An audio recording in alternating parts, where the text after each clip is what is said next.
there are, every country has their own process for getting work permits. And I think we've seen that across the board. And everybody wants to have control to work in their own domain because it's easier to understand the rules and processes. And then it's also easier to do enforcement and undertake, whatever activities that they need to. But European Commission has overriding directives, right? That there's a purpose behind it. Those directives that sit above some of these singular processes have a meaning, and they're meant to harmonize the rules across all member states and to make it easier. Now, with Brexit and with what's going on in the economy and all the changes that are happening, globalization, companies wanting to put their talent anywhere and everywhere, the flexibility of forward thinking rather than backward thinking. I guess what is important to understand is the direction is to harmonize the rules for all member states. But in reality, the reason why there's a resistance is not because it doesn't exist or we can't apply for it. It's because these countries don't understand the directives. So it's hard work to find the skilled immigration officers, I would say, who are equipped to look at what Germany says or what Switzerland is saying or what France is saying, because there are too many complexities around it. So they would have to put more time and effort into understanding and adhering to how do they unify it. Because if I have somebody that is living in one country and wants to apply for a single permit that allows them to all member states, I then have to collaborate with all those member states to understand what it is that I need to do. And I think that's the challenge. The reason why they say no or they make it hard is because they don't know what to do. So that doesn't mean that the rule doesn't exist or it can't be challenged. Absolutely. Yeah. Absolutely. So from an employer perspective, let's say companies, if they're looking to minimize risk and manage their travels, because large companies particularly have such a high volume of travelers. And I often sort of compare business travelers now to remote workers. It's almost like the wording has changed because and you will remember this when immigration was, maybe 10 years ago, probably, that the influx of business visitors around the world and for tax purposes, I guess, mainly that you had to track them and so forth. But now it's almost like even for immigration purposes, you're having to track them as to where they are, how much time they're spending.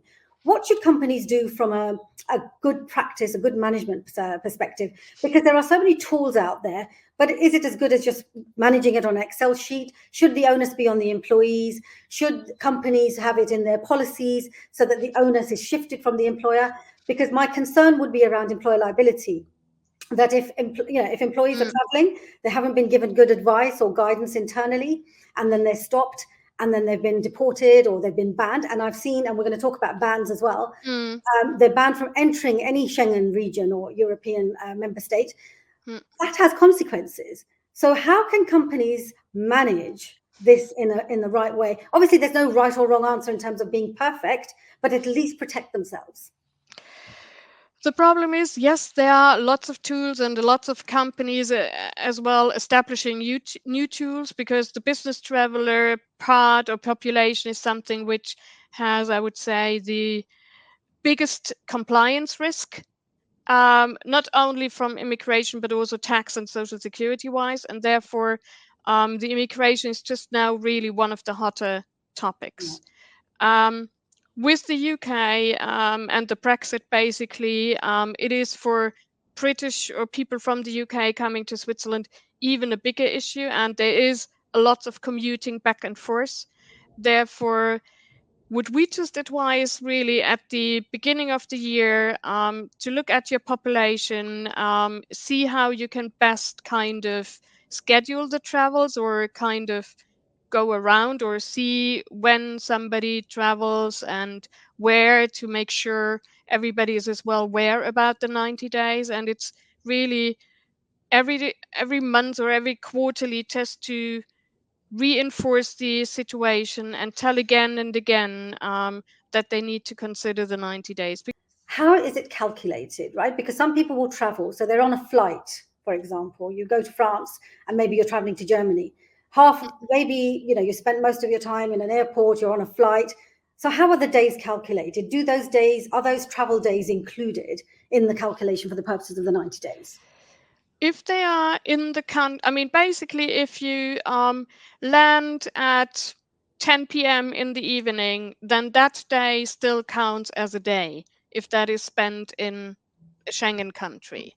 Therefore, you need really very, very strictly look at the days you are traveling and entering a country or not.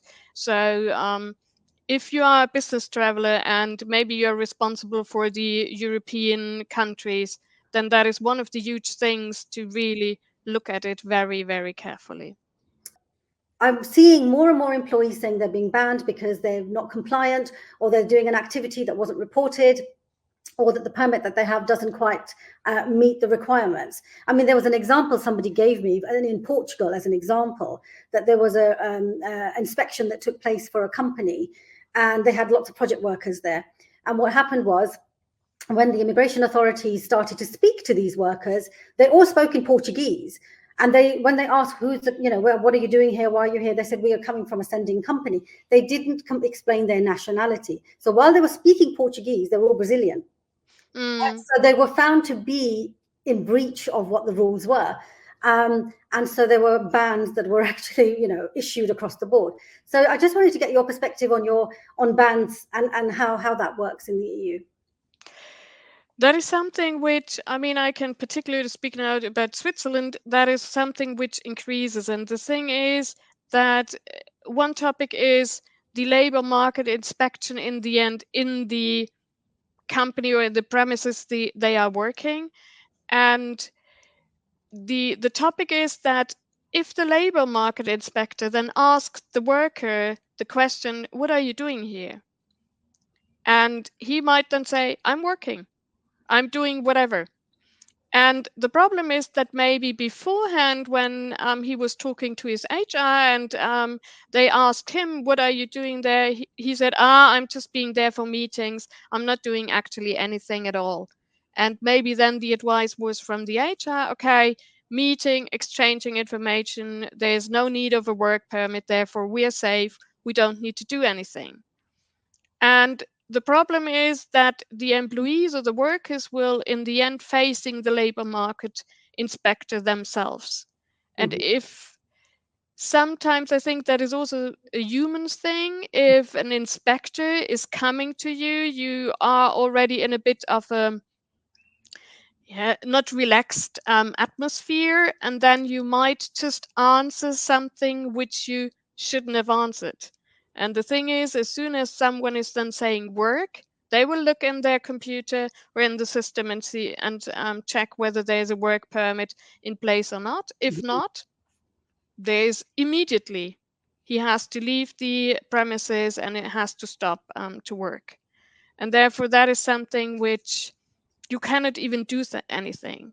We always tell our clients or companies that if they don't exactly know what the individual is doing, then rather go the more conservative way and ask for a permit beforehand, or make aware the employee as well.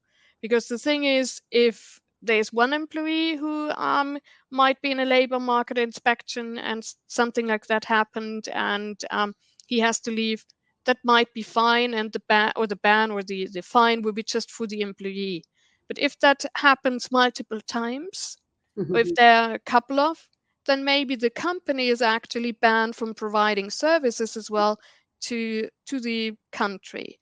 And in Switzerland, we have a list which is a blacklist, where you can, even in the internet, you can find all the names of the companies who are banned, and then you can see for how many years they are banned in Switzerland to provide services.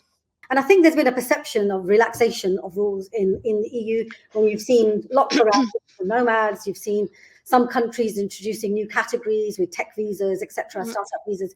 And so there is a general perception of relaxation. That happened with the UK as well. And I think we're coming out of COVID, well, we've come out of mm, COVID and we've come on the other side. We've seen significant changes, but this, the current wars that we're dealing with, the economies that mm, we're dealing with, has an impact. And the trend that I personally am seeing with the UK 2024 and beyond is about compliance. It's about inspections. It's about audits. We know certainly the UK is looking at that.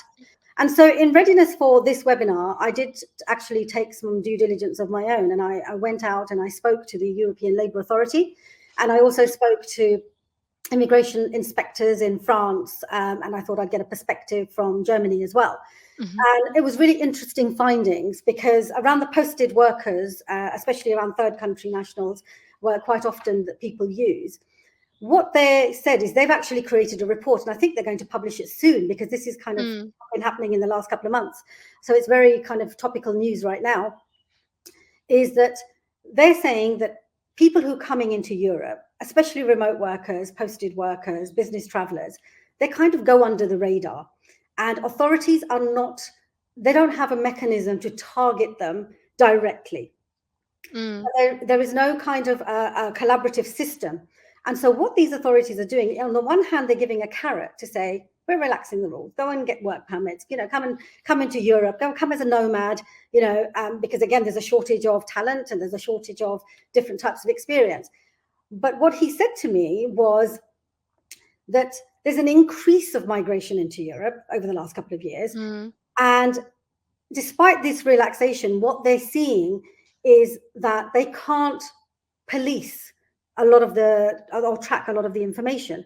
And so every time they go and do an inspection, they're finding it really difficult to collect information, or people haven't got the records and they don't know why people are there. So it's using up a lot of resources. So the future trend of what they're doing is creating collaboration amongst all member states. So immigration authorities will start to unify and share data and information with each other, because as we go to digitization and we go to digital entries and all these ETAs that are coming in, they're going to issue more fines on the spot, right? Because it's about how are these governments going to recoup the money that they've spent during COVID years and make revenue in their own countries. And so I think that from the conversations that I'm having is inspections are on the rise, and fines will be on the rise, and there's going to be a unified approach across countries. So if someone's working in, say, Germany, and then decides then they're going to spend some time in France or Portugal, those governments will be able to collaborate with each other and get the data from that to see what the person has been doing.